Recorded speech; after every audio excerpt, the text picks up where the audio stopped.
మహాగణుడైన యేసయ్య నామానికి మహిమ కలుగును గాక. లైవ్లో వాక్యం వింటున్న మీ అందరికీ ప్రభువైన యేసుక్రీస్తు నామములో వందనాలు తెలియజేస్తూ ఉన్నాను. బాగున్నారా? దేవుడు తన అపారమైన ప్రేమను బట్టి, కృపను బట్టి గతించిన ఈ దినమంతా కూడా కాసి కాపాడి భద్రపరిచి ఆయన పాద సాన్నిధ్యములో దేవుని యొక్క వాక్యం నేర్చుకోవటానికి, దేవుని వాక్యం వినటానికి దేవుడిచ్చిన గొప్ప భాగ్యాన్ని బట్టి దేవుణ్ణి స్తుతిస్తూ ఉన్నాను. ప్రియులారా, దేవుని వాక్యం విని ఆత్మీయంగా బలపడుతున్నామని చాలామంది ఫోన్ చేస్తున్నారు, మెసేజ్ పెడుతున్నారు.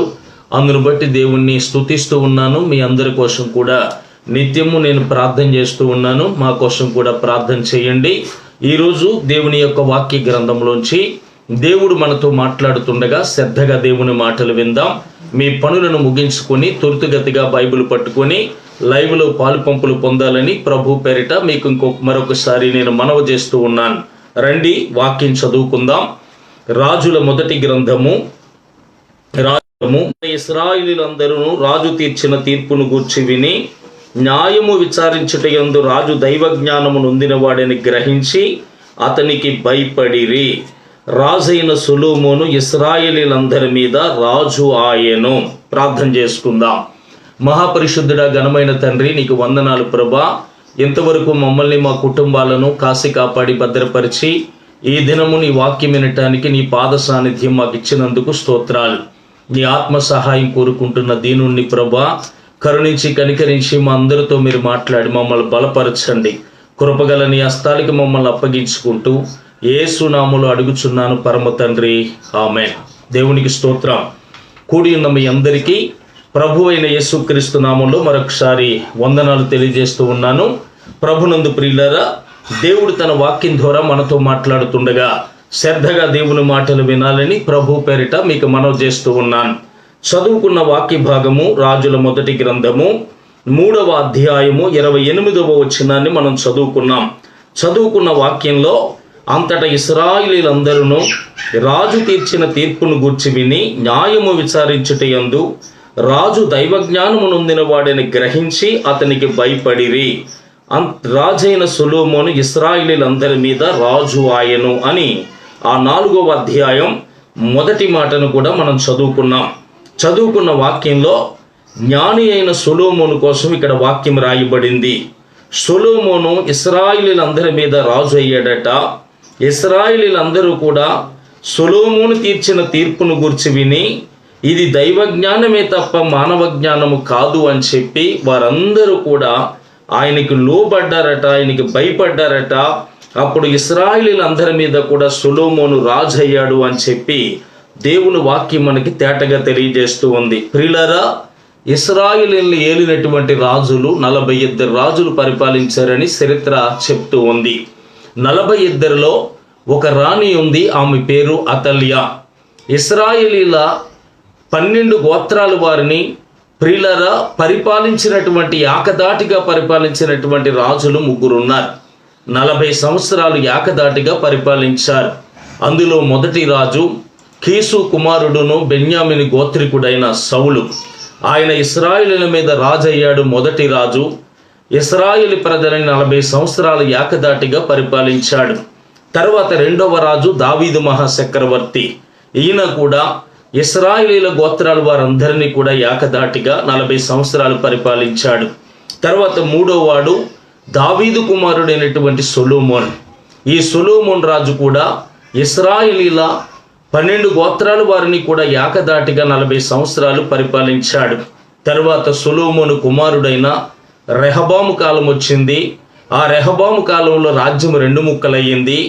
ఇశ్రాయేలు రాజులను ఏలిన వారు 19 మంది అయితే యూదా వారిని పరిపాలించినటువంటి వారు 20 మంది అని మొత్తం కలిపితే 42 రాజులు పరిపాలన చేశారని చరిత్ర మనకి సాక్ష్యం ఇస్తూ ఉంది. కనుక 42 రాజులు పరిపాలన చేశారు.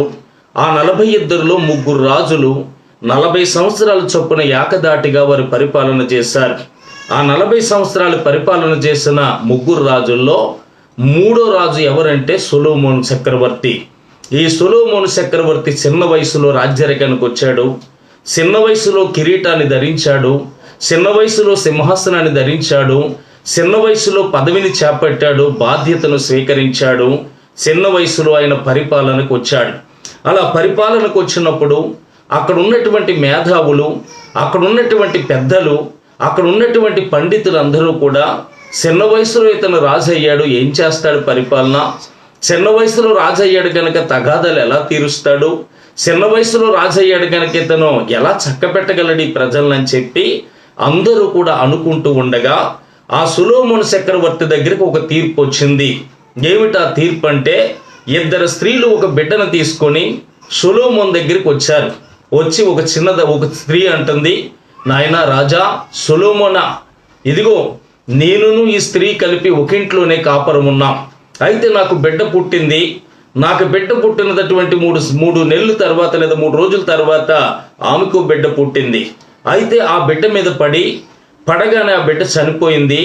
చనిపోయిన బిడ్డను తీసుకొచ్చి నా పక్కన పడుకోబెట్టి బతికున్న బిడ్డను తీసుకెళ్ళి తన పక్కన పడుకోబెట్టుకుంది. నేను నా బిడ్డకు పాలిద్దాం అనుకున్నాను, అది తాగట్లేదు. తీరా చూస్తే నాకు అర్థమైంది, నిదానించి చూస్తే ఈ బిడ్డ నా బిడ్డ కాదని. కనుక దయచేసి ఆ బిడ్డను నాకు అప్పగించండి అని చెప్పి ఒక స్త్రీ అంటుంటే, రెండో స్త్రీ అంటుంది, కాదు రాజా, అది చెప్పేదన్నీ అబద్ధాలు, అవి మీరు నమ్మొద్దు, ఈ బిడ్డ నా బిడ్డ, దయచేసి నా బిడ్డను నాకే ఇప్పించండి అని చెప్పి ఇంకో స్త్రీ అంటుంది. అప్పుడు అక్కడ ఉన్న వాళ్ళందరూ కూడా కనీసం ఈ తగాదా మనకే అంతు పట్టట్లేదు కదా, మరి చిన్నవాడు ఎలా చూస్తాడు, ఈ చిన్నవాడు ఎలా తీరుస్తాడని చెప్పి అందరూ కూడా చూస్తున్నారు. అలా చూసినప్పుడు జ్ఞానైనటువంటి సొలొమోను దైవ జ్ఞానము చేత నింపబడిన వాడే ఆ ఇద్దరు స్త్రీలకి కూడా ఆయన సమానంగా తగువు తీర్చాడట. ఆ తగాదా తీర్చినప్పుడు ఇశ్రాయేలీలందరూ కూడా భయపడి, ఇశ్రాయేలీలందరూ కూడా ఆయనకు లోబడి, అయ్య బాబోయ్, ఇది మామూలు జ్ఞానం కాదు, ఇది మనుష్యుల జ్ఞానం కాదు, సాక్షాత్తం పరాత్పరుడైన దేవుడు అనుగ్రహించిన దైవ జ్ఞానమే తప్ప ఇది మానవ జ్ఞానము కాదు అని చెప్పి ఇశ్రాయేలీలందరూ కూడా ఆయనకి భయపడ్డారట. అంతటా ఇశ్రాయేలీలందరి మీద కూడా సొలొమోను రాజయ్యాడు అని చెప్పి దేవుని వాక్యం మనకి తేటగా తెలియజేస్తూ ఉంది. గమనించండి ప్రియులారా, ఇశ్రాయేలీలు అంటున్నారు ఆయన దైవ జ్ఞానము నొందినవాడు అని చెప్పి ఇశ్రాయేలీలందరూ కూడా లోబడినప్పుడు ఆయన ఇశ్రాయేలీలందరి మీద కూడా రాజయ్యాడట. జ్ఞానములు 9 రకాలని చెప్పేసి ఒక పుస్తకంలో నేను చదివాను. అందులో మొదటి జ్ఞానం ఆత్మజ్ఞానం. ఈ ఆత్మజ్ఞానం మనిషికి లేదు. మరి ఎవరికి ఇచ్చాడు దేవుడు అంటే కుక్కకి ఇచ్చాడు. అర్ధరాత్రి మనం చూసినప్పుడు బొయ్యమని కుక్కలు మొరుగుతుంటే పిల్లలు అల్లిపోయి, తాత ఏంట కుక్కలు అలా మురుగుతున్నాయి అన్నప్పుడు ఆ ముసలోళ్ళు అంటారు, ఏమీ లేదమ్మా, ఆ కుక్కలకి ఆత్మలు కనపడ్డాయి కనుక అవి అలా మురుగుతున్నాయి, పడుకోండి అని చెప్పేసి పెద్దవారు మనతో చెప్తారు. అంటే కుక్కలకి ఏ జ్ఞానం ఉంది అంటే ఆత్మలను చూసేటువంటి జ్ఞానం కుక్కలకి ఇచ్చాడు దేవుడు.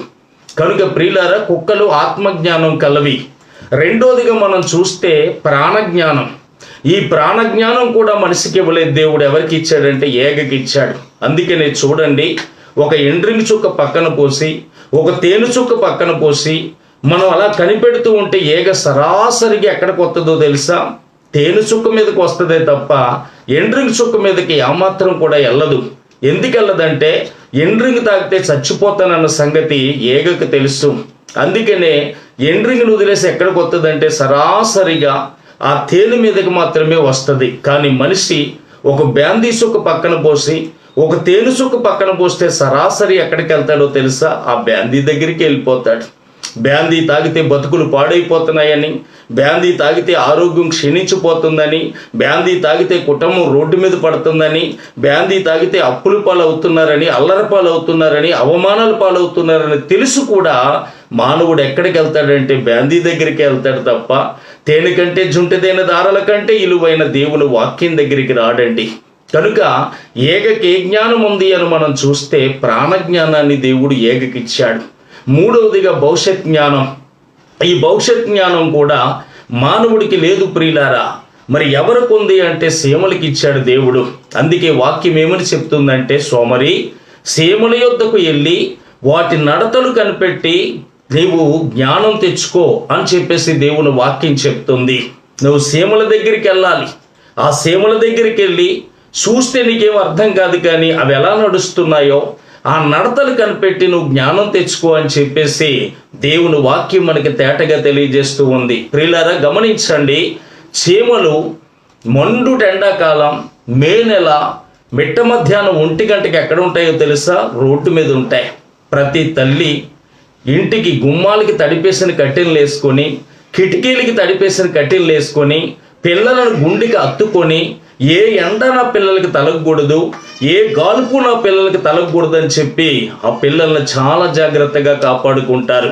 కానీ సీమ పిల్లలు కూడా మిట్ట మధ్యాహ్నం 1 గంటకి నడి రోడ్డు మీద ఆహారాన్ని ఎత్తుక్కుంటూ ఉంటాయి. ఆ సీమ పిల్లలు అంటాయట, అమ్మా ఇదేం దారుణం అమ్మా, ఏ ఇల్లు చూడు, ఏ జనాన్ని చూడు, అందరూ కూడా తమ పిల్లల్ని ఎలా దాచుకున్నారో చూడు, అందరూ కూడా లోపల నుంచి రాకుండా ఎలా కాపాడబడుతున్నారో చూడు, మమ్మల్ని ఎందుకమ్మా ఎలా మాడిచేస్తున్నామంటే ఆ సీమ అంటదట, అయ్యో పిచ్చి తల్లి, రాబోయేది వర్షాకాలం కనుక చెమిసాడు నీళ్లుంటే కొట్టుకుపోయే జాతి మనది కనుక అప్పుడు ఆహారం తెచ్చుకోలేమమ్మా, ఇప్పుడే మనం ఆహారం తెచ్చుకోవాలని చెప్పి ఆహారాన్ని అంతటిని కూడా ఆ సీమలు ఎండాకాలం సమకూర్చుకుంటాయట.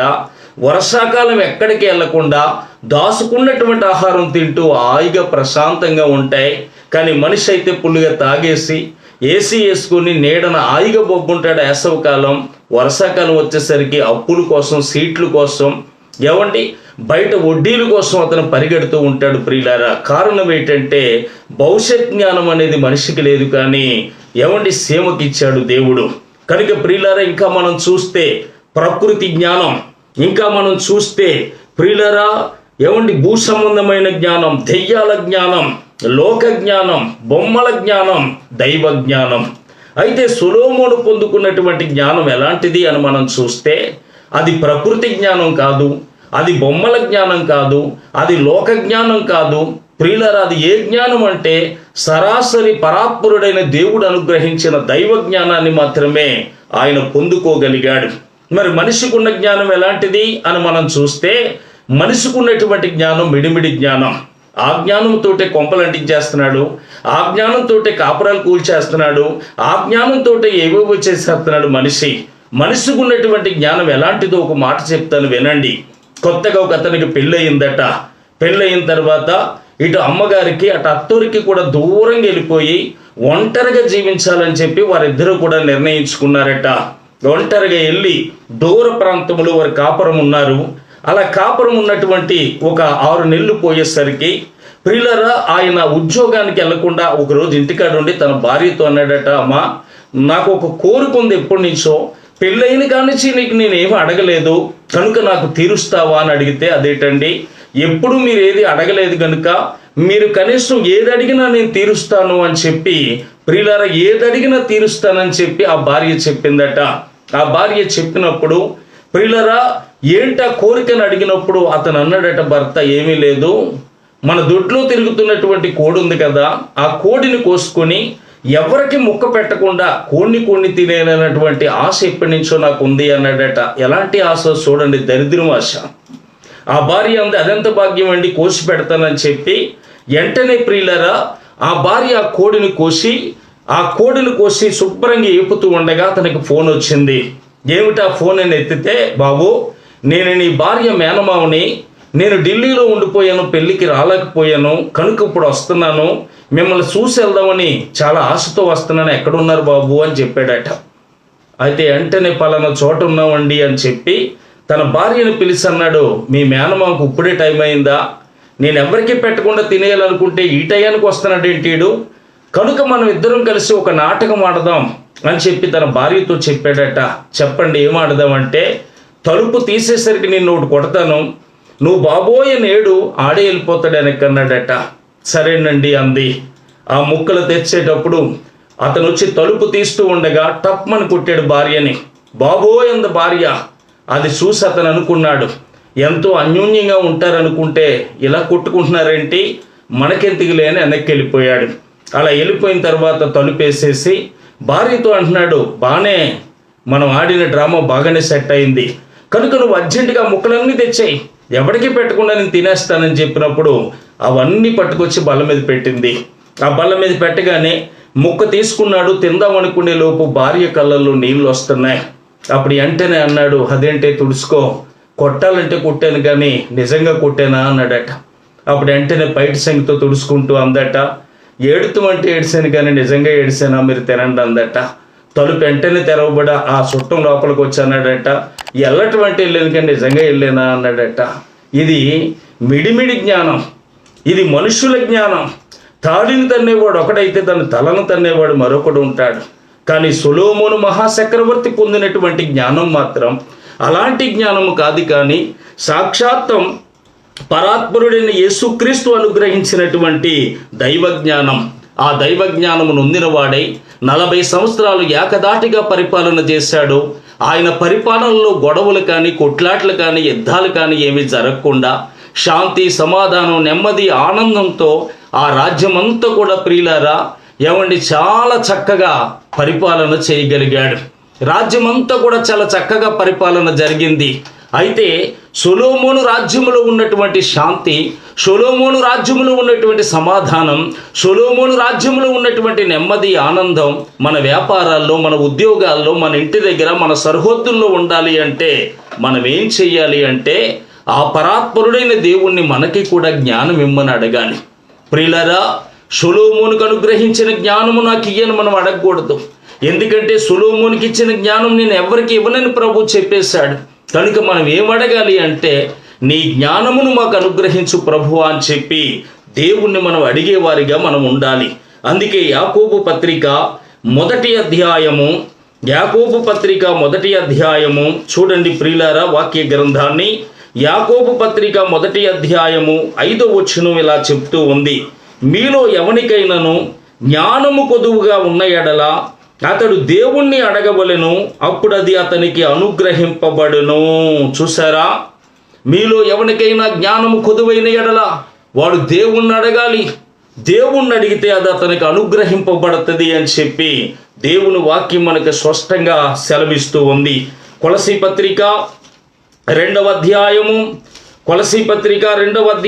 చూడండి ప్రియులారా, 3వ వచనం, బుద్ధి జ్ఞానముల సర్వసంపదయు ఆయన యందు గుప్తములై ఉన్నవి, ఎవడైనను చక్కని మాటల చేత మిమ్మల్ని మోసపరచకుండునట్లు ఈ సంగతి మీకు చెప్పుచున్నాను అన్నాడు.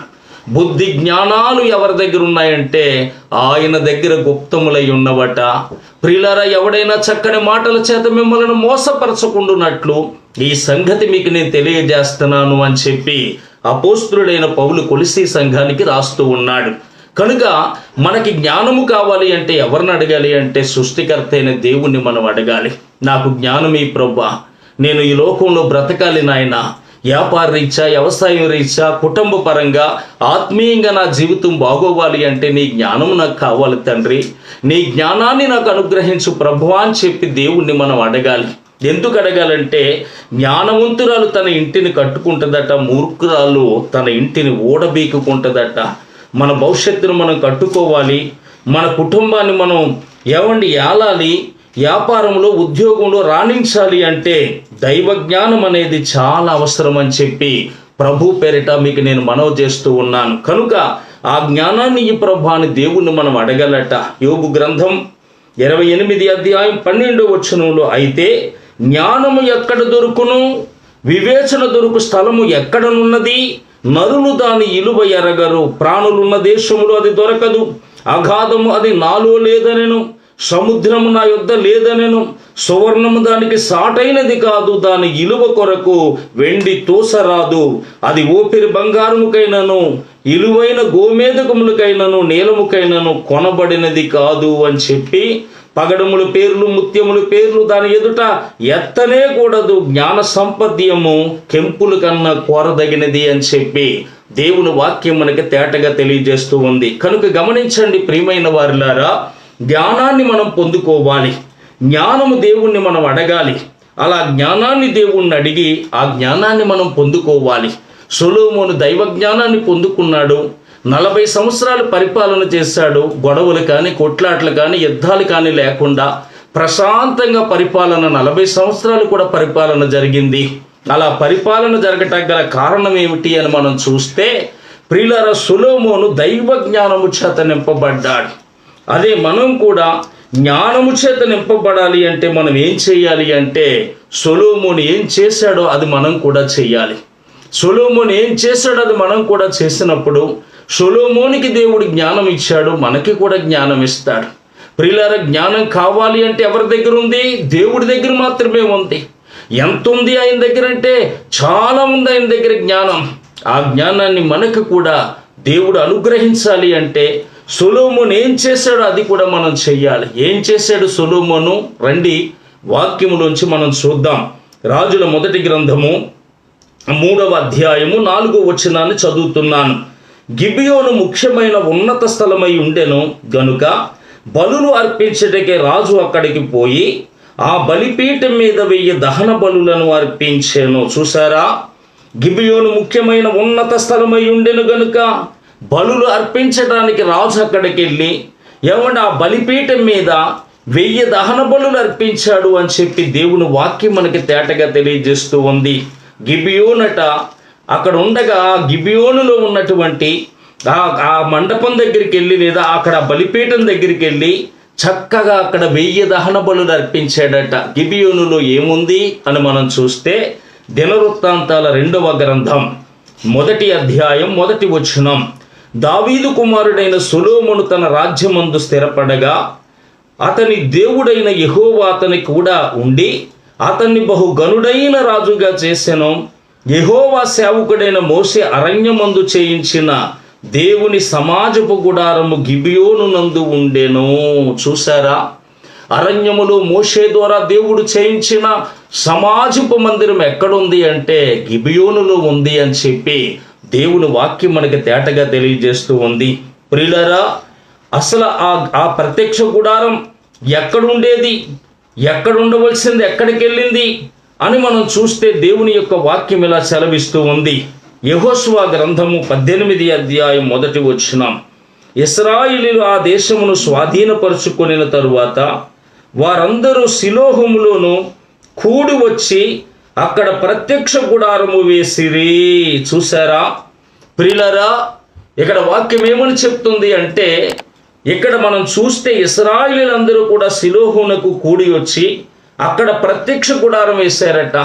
దేవుని ప్రత్యక్ష గుడారం, దేవుని యొక్క సమాజపు గుడారం, సమాజ మందిరం ఎక్కడ ఉండేది అంటే ఇశ్రాయేలీయులు ఎక్కడ వేశారంటే షిలోహులో వేశారు. షిలోహులో ఉండవలసినటువంటి ఆ ప్రత్యక్ష గుడారం, షిలోహులో ఉండవలసినటువంటి ప్రియులారా బలిపీఠం మరి గిబియోనికి ఎలా వచ్చింది? అసలు ఈ గిబియోనీలు ఎవరు అని మనం చూస్తే ఈ గిబియోనీలు అమోరీయులలో శేషించిన వారు అని వాక్యం చెప్తూ ఉంది. వారు ఇశ్రాయేలీయుల సంబంధులు కాదట, అమోరీయులలో శేషించిన వారు అనగా శపించబడిన 7 జాతులైనటువంటి కనాను జాతుల్లో ఒక జాతైన అమోరీయులు అనబడిన వారు ఉన్నారు. అమోరీయులలో ప్రియులారా శేషించిన వారు అని చెప్పి దేవుని వాక్యం మనకి తేటగా తెలియజేస్తూ ఉంది. ఒకరోజు యెహోషువ ఇశ్రాయేలీయులందరినీ నడిపిస్తూ ఉండగా ఈ గిబియోనీలు మనసును కపటోపాయం పన్ని మాసిపోయిన మాసికలు వేసుకున్న బట్టలు తొడుక్కొని, తెగిపోయిన చెప్పులు తొడుక్కొని, పగిలిపోయిన ద్రాక్షాసి తిత్తులు పట్టుకొని, ఎండిపోయిన ఆహారపు ముక్కలు పట్టుకొని వారందరూ కూడా బయలుదేరి ఇశ్రాయేలీయుల దగ్గరికి వచ్చారు. ఇశ్రాయేలీయుల దగ్గరికి వచ్చి, ఇశ్రాయేలీయులారా, మేము చాలా దూరం నుంచి వచ్చాం, ఇదిగో దేవుడు ఈ ప్రాంతం అంతా మీకు ఇస్తున్నాడని మాకు తెలుసు, కనుక మమ్మల్ని సంపమని చెప్పి మాతో ప్రమాణం చెయ్యండి అని అడిగారు. అప్పుడు యెహోషువ అక్కడ ఉన్న వాళ్ళు అడిగారు, మీరు ఎక్కడ వారు, మీరు ఎక్కడి నుంచి వచ్చారని అడిగినప్పుడు మేము చాలా దూరం నుంచి వచ్చాం, బయలుదేరినప్పుడు కొత్త బట్టలు వేసుకున్నాం, కానీ నీ దగ్గరికి వచ్చేసరికి ఎలా సిరిగిపోయినాయో చూడండి. బయలుదేరినప్పుడు కొత్త చెప్పులు తొడుక్కున్నాం, ఇక్కడికి వచ్చేసరికి ఎలా తెగిపోయినాయో చూడండి. బయలుదేరినప్పుడు 7 ఆహార పదార్థాలు పట్టుకున్నాం, ఇక్కడికి వచ్చేసరికి ఎలా ఎండిపోయిన ముక్కలు అయిపోయినాయో చూడండి. కనుక మేము చాలా దూరం నుంచి వచ్చాం కనుక మమ్మల్ని చంపమని చెప్పి, మమ్మల్ని బ్రతకనిస్తామని చెప్పి మాతో నిబంధన చేయండి అని చెప్పినప్పుడు ఇశ్రాయేలీయుల్ని సంపమని చెప్పి, ఇశ్రాయేలీయులు సంపమని చెప్పి అక్కడ ఉన్నటువంటి గిబియోనీలతో వాళ్ళ ప్రియులరా ప్రమాణం చేశారని చెప్పి దేవుని వాక్యం చెప్తూ ఉంది. యెహోషువ గ్రంథం 9వ అధ్యాయం 3వ వచనం నుంచి మీరు చదువుకుంటే ఆ మాటలన్నీ కూడా అక్కడ రాయబడ్డాయి. ప్రియులారా, వీళ్ళెవరు, వీరు ఎలాంటి వారు అని మనం చూస్తే యెహోషువ గ్రంథం 10వ అధ్యాయం 2వ వచనంలో, యాలయనగా గిబియోను గొప్ప పట్టణమై రాజధానులలో ఎంచబడినది, అది హాయి కంటే గొప్పది. అక్కడ జనులందరూ కూడా శూరులు అనగా బలవంతులు. వారు చాలా బలవంతులట. అది చాలా ముఖ్యమైన పట్టణమట. అక్కడున్న వారందరూ కూడా చాలా సేవ కలిగిన వారేనట. కానీ దేవుని ముందు, దేవుని పిల్లల ముందు ఎందుకు పనికిరాలి వాళ్ళమని దేవుడు ఆయా రీతిలుగా రాజులకు చేసిన సంగతులను ఆలకించి ఏ ఒక్కడు కూడా వాళ్ళ ముందు నిలబడలేమని చెప్పి సరెండర్ అయిపోయి వాళ్ళందరూ కూడా ఏం చేశారంటే ఇశ్రాయేలు దగ్గరికి వచ్చి లోబడిపోయారు. అప్పుడు ఇశ్రాయేలీయులు మిమ్మల్ని చంపమని చెప్పి వారి నిబంధన చేశారు. అలా చేసిన 3 రోజులు ప్రయాణం తర్వాత ఆ గిబియోనీలు వీరికి కనపడ్డారు ఇశ్రాయేలీయులకి. అప్పుడు యెహోషువ అంటాడు, ఇదిగో మీరు అబద్ధం ఆడారు, మీరు ఇక్కడ జీవించేవారే, ఎందుకు మీరు అబద్ధం ఆడి నిబంధన చేయించారు మా చేత అంటే, లేదయ్యా, ఏ మనుషుడు మీ ముందు నిలబడలేడని, ఎలాంటి వాడైనా మీ దేవుడి ముందు నిలబడలేడని, ఎలాంటి వాడైనా పనికిరాని వాడేనని చెప్పి మేము మీకు సరెండర్ అయిపోయాం గనుక మమ్మల్ని క్షమించండి అని అడిగారు. అప్పుడు యెహోషువ అంటాడు, మీరు చేసిన పనికి మీకు దాస్యరకమే, కనుక నా దేవుని మందిరములో నీళ్లు పోసేవారుగాను కట్టెలు నరికేవారుగాను మీరు ఉంటారు అని చెప్పి యెహోషువ చెప్పాడు. వారు అలాగే ఉన్నారని చెప్పి దేవుని వాక్యం చెప్తూ ఉంది. అలాగే మీ జోలికి రామని, మిమ్మల్ని చంపమని చెప్పేసి ఇశ్రాయేలీయులు యెహోషువ కలిసి ప్రమాణం చేశారు. అయితే సౌలు అనబడినటువంటి ఇశ్రాయేలీయుల మొదటి రాజు పరిపాలనకు వచ్చిన తర్వాత ఇశ్రాయేలీయుల పట్ల, యూదావారి పట్ల ఆసక్తి గలవాడై ఆ గిబియోనీల్ని హతము చేశాడని చెప్పి దేవుని వాక్యంలో రాయబడింది. ఏమండి, గిబియోనీల జోలికి వెళ్ళమని, గిబియోనీల్ని ఏమి చేయమని, గిబియోనీల్ని మీరు చంపమని చెప్పేసి ఇశ్రాయేలీయులు ప్రమాణం చేశారు. రాజు అయినటువంటి సౌలు ఇశ్రాయేలీయుల పట్ల ఆసక్తి గలవాడై ఉండి ఆ నిబంధన మర్చిపోయి గిబియోనీలు అనబడిన వారందరినీ కూడా అతను హతము చేశాడని చెప్పి దేవుని వాక్యం చెప్తూ ఉంది. అలా హతము చేసిన తర్వాత దావీదు, సౌలు తర్వాత దావీదు రాజు అయ్యాడు. బాగా వినండి, సౌలు తర్వాత దావీదు రాజు అయిన తర్వాత దావీదు కాలంలో దేశములో కరువు వచ్చింది. ప్రియులారా, దావీదు కాలంలో దేశములో కరువు వచ్చినప్పుడు దావీదు మహాచక్రవర్తి దేవుణ్ణి అడిగాడు, అయ్యా, నేను రాజ్యాధికారికి వచ్చిన తర్వాత కరువు వచ్చిందంటారు ప్రజలు, నేను పదవి పట్టిన తర్వాత దేశం అంతా కూడా పాడైపోయిందంటారు ప్రజలు, ఈ కరువు రావటానికి గల కారణం ఏంటని చెప్పి దేవుణ్ణి అడిగాడు. అప్పుడు దేవుడు ఇలా చెప్పాడు. చూడండి, 2వ సమూయేలు గ్రంథం 21వ అధ్యాయం 1వ వచనం నేను చదువుతున్నాను. దావీదు కాలమున 3 సంవత్సరములు ఎడవకుండా కరువు కలగగా దావీదు యెహోవాతో మనవి చేసెను. అందుకు యెహోవా ఇలాగున సెలవిచ్చెను, సౌలు గిబియోనీలను హతము చేసెను గనుక అతన్ని బట్టి నరహంతకుడకు అతని ఇంటి వారిని బట్టి ఈ శిక్ష, ఈ కరువు కలిగెను. చూసారా ఏవండి, నరహంతకుడకు సౌలును బట్టి, నరహంతకుడకు సౌలు ఇంటి వారిని బట్టి కరువు కలిగింది అని చెప్పి ఇశ్రాయేలీయులు చంపమన్న ప్రమాణం చేశారు. అయితే ఆ మాట తప్పి సౌలు వారిని చంపేశాడు, అందుకే కరువు వచ్చిందని దావీదుతో దేవుడు చెప్పాడు. అప్పుడు దావీదు గిబియోనీలందరినీ కూడా ఆహ్వానించి ఆ గిబియోనీలతో అన్నాడు, నేను మీకేం చెయ్యాలని మీరు కోరుకుంటున్నారు చెప్పండి అన్నాడు. రాజా, నువ్వేమి చెయ్యొద్దు కానీ ఆ నరహంతకుడకు సౌలు యొక్క 7 కుమారుల్ని మాకు అప్పగించు చాలు అన్నాడు. అప్పుడు ఆ కుమారులు 7 కూడా కొండ మీద యెహోవా సన్నిధిని ఉరి తీశారట. ఆ కళేభారాల మీద పగలు ఆకాశ పక్షులు రాలకుండా, రాత్రులు అడవి మృగాలన్నీ కూడా వాటిని పట్టుకెళ్లకుండా, కోత ఆరంభం మొదలుకొని వర్షం పడేంత వరకు కూడా ఏమంటే రెస్పా అనేటువంటి సౌలు యొక్క ఉపపత్ని గోనుపట్టు పట్టుకొని వెళ్ళి అక్కడ ఉపవాసం ఉండి ప్రార్థన చేసిందని దేవుని వాక్యంలో మనం చూస్తూ ఉన్నాం. కనుక అలాగ షిలోహులో ఉండవలసినటువంటి ఆ ప్రత్యక్ష గుడారం ఎక్కడికి వచ్చిందంటే గిబియోనులోనికి వచ్చింది. అయితే సొలొమోను రాజైన తర్వాత ఆ గిబియోను పట్టణానికి వెళ్ళి ఆ గిబియోనులో ఉన్నటువంటి సమాజపు మందిరం దగ్గర ఆయన 1000 దహన బలులు అర్పించాడు అని చెప్పి దేవుని వాక్యం మనకి తేటగా తెలియజేస్తూ ఉంది. ప్రియులారా, ఆయన రాజు అవటం గల కారణం, రాజైన తర్వాత దైవ జ్ఞానము చేత నింపబడ్డ కారణం, ఏమండి, సొలొమోను జీవితంలో, సొలొమోను రాజ్యములో శాంతి, సమాధానం, నెమ్మది, ఆనందం కలగటం గల కారణం ఆయన దైవ జ్ఞానాన్ని పొందుకున్నాడు గనుక అదే శాంతి, అదే సమాధానం, అదే నెమ్మది, అదే ఆనందం మన జీవితాల్లో, మన కుటుంబాల్లో, మన వ్యాపారాల్లో, మన ఉద్యోగాల్లో ఉండాలి అంటే ఆ దైవ జ్ఞానాన్ని మనం కూడా పొందుకోవాలి. పొందుకోవాలంటే మనం ఏం చెయ్యాలి అంటే సొలొమోను చేసింది మనం చెయ్యాలి. సొలొమోను ఏం చేశాడంటే 1000 దహన బలులు అర్పించాడు. నువ్వు నేను కూడా 1000 దహన బలులు అర్పించాలి. అర్పించగలమా? 1000 దహన బలులు మనం కొనగలమా? మనం కొనలేమని, మనం అర్పించలేమని ప్రేమ కలిగినటువంటి దేవుడు ఆత్మ సంబంధమైన బలులు అర్పించమని చెప్పాడు. సొలొమోను 1000 దహన బలులు అర్పిస్తే ఏమండి, మనం కూడా రాజులమైనటువంటి మనం కూడా ఏమర్పించాలి అంటే ఆత్మ సంబంధమైన బలులు మనం అర్పించాలి. ప్రియులారా, ఏమిటి ఆత్మ సంబంధమైన బలులు అని మనం చూసే ముందు అసలు దేవుడు బలిని కోరతాడా, దేవుడు బలిని ఇష్టపడతాడా అని మనం చూస్తే వాక్యం ఇలా చెబుతూ ఉంది. రండి, కీర్తనల గ్రంథము 51 సంకీర్తన 16వ వచనం ఇలా ఉంది. నీవు బలిని కోరువాడవు కావు, కోరిన ఎడల నేను అర్పించదను, దహన బలి నీకు ఇష్టమైనది కాదు. చూసారా, దేవా నీవు బలిని కోరేవాడవు కాదు, కోరిన ఎడల నేను నీకు అర్పించదను, దహన బలి నీకు ఇష్టమైనది కాదు నాయన అని చెప్పి దావీదు మహాచక్రవర్తి ప్రార్థన చేస్తున్నాడు. చూడండి దేవుడు ఏమన్నాడో. 50 సంకీర్తన 9వ వచనం. నీ ఇంట నుండి కోడినైనను, నీ మందలో నుండి పొటేలనైనను నేను తీసుకొనను. అడవి మృగములన్నీయు, 1000 కొండల మీద పశువులన్నీయు నావే గదా. కొండలలోని పక్షులన్నిటినీ నేను ఎరుగుదును. పొలములోని పశువాదులు నా వశమై ఉన్నవి. లోకమును దాని పరిపూర్ణతయు నావే. నేను ఆకలిగొనిన నీతో చెప్పను. రొసభూముల మాంసము నేను తిందునా, పొటేళ్ల రక్తమును నేను తాగుదునా. చూసారా, దేవుడు అంటున్నాడు, అబ్బాయి నాకు బలి తెస్తున్నావు, నాకు బలి ఇష్టమైంది కాదు.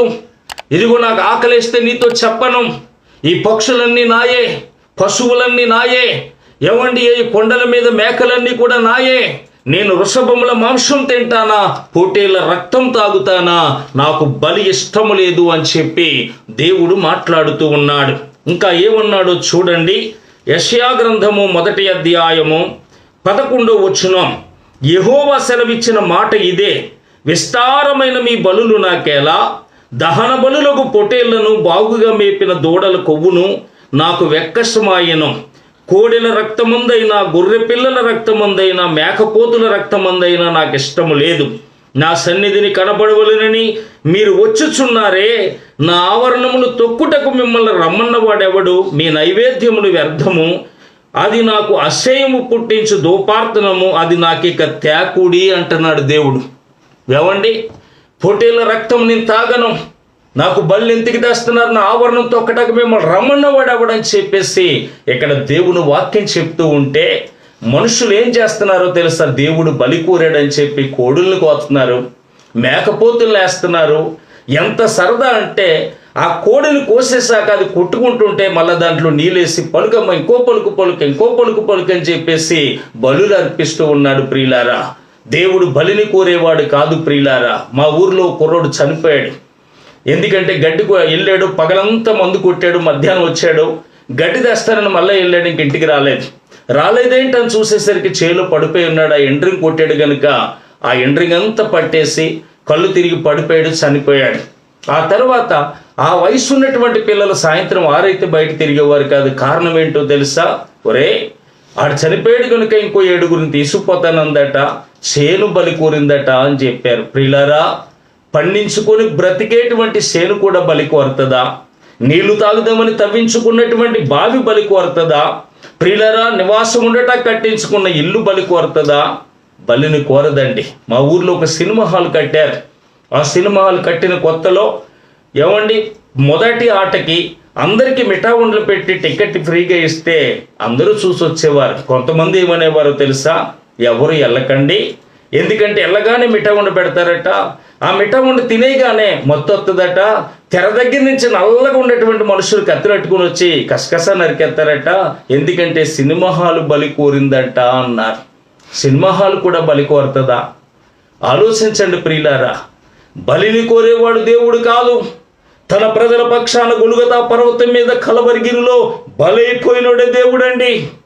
రక్తము తాగే రాక్షసుడు దేవుడు కాదు. తన ప్రజల కోసం పంచగాయాల ద్వారా చివరి రక్తపు బొట్టు వరకు సిందించిన వాడు రక్షకుడే దేవుడు. ప్రియులారా, అది గమనించండి. రక్తం తాగే వాళ్ళ కొరకు ప్రయాసపడుతున్నారు, కానీ రక్తం కార్చే రక్షకుడు నీకెందుకు అక్కర్లేదు. కనుక గమనించండి, దేవుడు బలిని కోరేవాడు కాదండి.